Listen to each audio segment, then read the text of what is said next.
Olá, pessoal. Nessa aula nós vamos falar sobre a terceira geração modernista, também conhecida como geração de 45. A segunda geração modernista era a geração de 30, tá? Essa é a geração de 45. A geração de 45 representou um grupo de literatos brasileiros da terceira geração modernista. Ela surgiu com a revista Orfeu, em 1947, e teve representantes tanto na prosa quanto na poesia. Contexto histórico, que essa geração foi formada e a personalidade desses autores em relação às suas obras foram se construindo devido a esse momento histórico que eles estavam vivendo. A Segunda Guerra Mundial ocorreu entre 1939 a 1945. Portanto, a geração de 45 marca o início da Guerra Fria, da corrida armamentista, bem como o fim da Segunda Guerra e de muitos governos totalitários, do qual se destaca o nazismo alemão. Embora a gente esteja falando de Brasil, houve a influência do nazismo alemão também. Lembrando que boa parte do que a gente tem de literatura foi de fora, né? Foi trazido para o Brasil. No Brasil, o período foi da redemocratização do país e a Era Vargas. Com Getúlio Vargas no poder, essa fase seria marcada pela repressão, censura, ditadura que avançava, o que a gente consegue fazer um link, né, uma ligação com o que estava acontecendo em relação ao nazismo também fora do Brasil. O movimento moderno das artes buscava criticar a sociedade ao mesmo tempo que se distanciava da arte acadêmica. O academicismo era o que o modernismo queria acabar, né? Aquela coisa metódica criada pelo viés acadêmico, pelas universidades, pelos estudos, e sim deixar a arte fluir. Isso deu lugar ao folclore, ao regionalismo, aos múltiplos subjetivismos dentro de outros, dentre outras coisas que a gente que nasceram com o modernismo. Foi nesse contexto que os escritores da terceira fase modernistas produziam suas obras. Resumo, tá? Para a gente entender aí o que é literalmente essa terceira fase. O modernismo foi um movimento artístico e cultural que surgiu no século XIX. No entanto, no Brasil, iniciou-se com a Semana de Arte Moderna em 1922, ela que deu pontapé para tudo que a gente tem de moderno hoje, certo? Então, ela foi o marco inicial, literalmente, do modernismo. Por ser um longo período que abriga diversos autores e estilos, o modernismo no Brasil está dividido em três fases. A primeira fase modernista, conhecida como fase heróica, começa em 1922 e vai até 1930.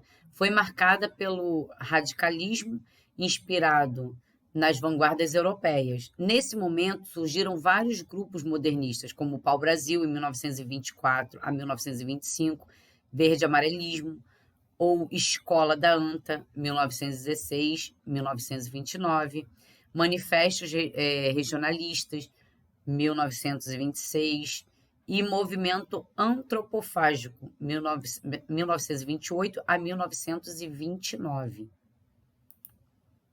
Na segunda fase modernista, 1930 a 1945, conhecida como fase de consolidação, ou seja, de construção, não mais só de construção, mas de já saber o que se quer fazer naquele momento. Por isso, fase de consolidação, eles não estavam mais tanto na busca, eles já estavam exercendo o que eles queriam. O movimento foi marcado pelo nacionalismo e regionalismo, com predomínio da prosa de ficção. A geração de 45, no contexto da terceira fase modernista, 1945 a 1980, já inclui aspectos pós-modernos. Por isso, é também chamada de fase pós-moderna, com rupturas entre a primeira e a segunda fase. Assim, fica claro que a ideia inicial difundida pelos modernistas de 22, da semana de 1922, o pré-modernismo, né, o início ali de tudo, sofrendo mudanças com o passar do tempo. Ali foi simplesmente um pensar inicial, né? Ao longo do tempo, as coisas foram modificando e foram sofrendo literalmente mudanças de aspectos, de ideologia, de forma, de tudo. De tal modo, a geração de 45 reuniu artistas preocupados em buscar uma nova expressão literária por meio da experimentação e inovações estéticas, temáticas e linguísticas. A geração de 45 representou uma arte mais preocupada com a palavra e a forma. No caso do João Cabral e Guimarães Rosa, ao mesmo tempo que explorava assuntos, tinha também essa questão da essência humana, como na obra de Clarice Lispector, por exemplo.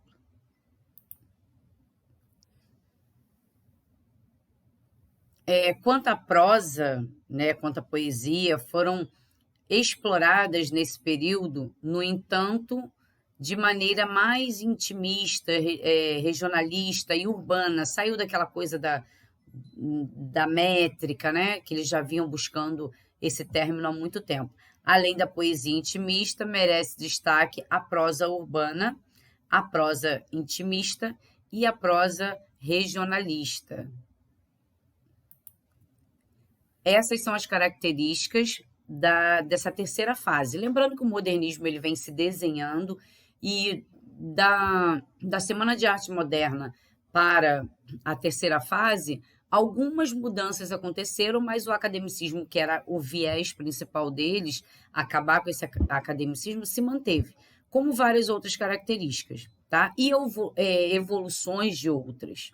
Então, na próxima aula, a gente vai falar sobre o autor Guimarães Rosa, que é um representante bem forte dessa terceira fase, dessa geração de 45, essa terceira fase modernista, né? Então, até lá.